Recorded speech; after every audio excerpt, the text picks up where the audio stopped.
Hello, this is Robert Jones with Hand-Sewn Leather, and I very often go to bushcraftusa.com. Got a lot of really great friends there.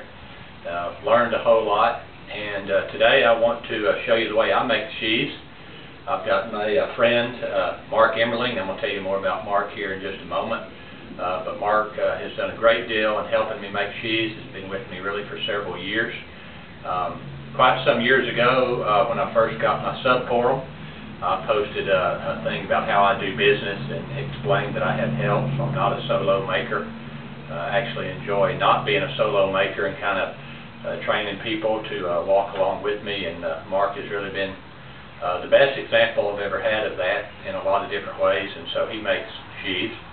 So he's actually helped me kind of get set up for this today. We're going to make a really simple sheath, and we're going to try to go step by step. I'm not real big on the video, but we'll see how all that goes. And I just want to say we really don't claim to be experts or anything, but we have made a whole lot of sheaths. Me and my team have come up with almost 6,000 sheaths, so we've learned a thing or two along the way. Mark has made just a whole bunch of those himself, and I trained him really quite a few years ago, and he's with me pretty much full-time doing sheaths, and in many ways is a better sheath maker than I am. So the only thing is he's left-handed, and so we may do like a chapter 2 of how to do a sheath with a left-hander, but we're not going to confuse you by starting off with the lefty. So I'm going to let you look at Mark's little work table here, and then we'll go from the very beginning. Mark, you want to point out a few of the tools and just tell us what you got here? Sure. This is a razor knife, everybody knows. This tool here is a groover. It's what we use to groove around the edge so we can get a precise line where we make our stamps, or it just grooves the leather where we need to run the stitch line and things like that. This is a stitch wheel. We run that while the leather is wet to give us an idea where to poke the holes for the stitching. This is called a beveler. It cleans it up after everything is done around the edge of the sheath to make it look really good.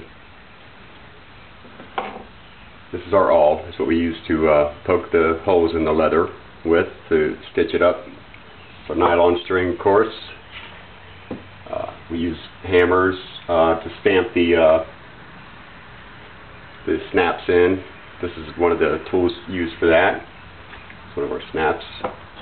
This is our glue. It's basic glue you get at the hardware store. We use sanding paper to clean it up, and that's about it. Alright, very good.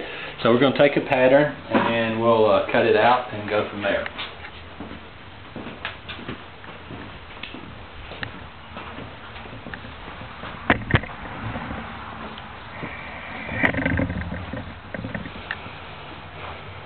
Blah, blah, blah. Okay. Now we've got a pretty big leather operation here. I think we do about 100 sheaths a month. So we understand that most people watching this are not going to do 100 sheaths a month. You don't have to have everything that we have. This is just what works for us. So one of the secrets to a good sheath is you need to start off with a good piece of leather. It needs to be vegetable tanned. You can get it all over the United States. Tandy is one place. I get my leather from Wicked and Craig in Pennsylvania. There are many other places. Vegetable tanned.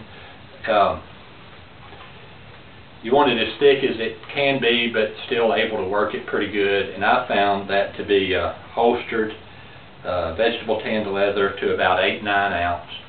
Now some of it will be 9 ounce, some of it will be 8. I've worked 10 ounce and even thicker, but it gets really, really thick. So this is holstered, pressed down to 8-9. First thing you want to do is just look and make sure that it's good. Here's some marks or some bad stuff. This is really a pretty nice piece of leather, so you think about that.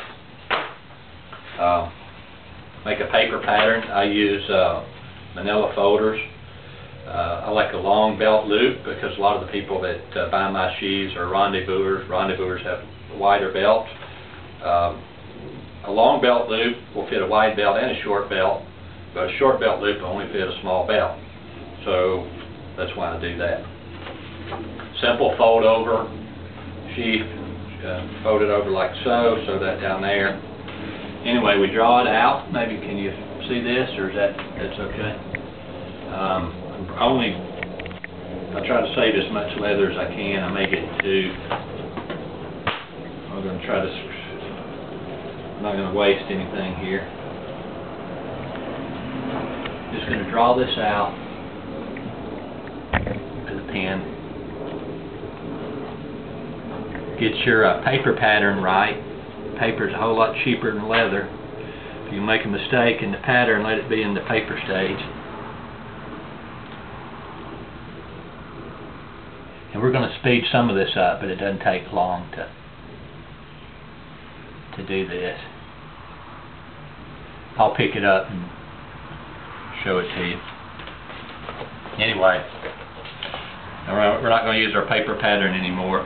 Now I'm going to actually go to another location, and I'm going to cut this out. I'll show you how to do that, and we'll skip parts of the cutting, so I'll just kind of show you how I do it, and we'll go from there. Thanks.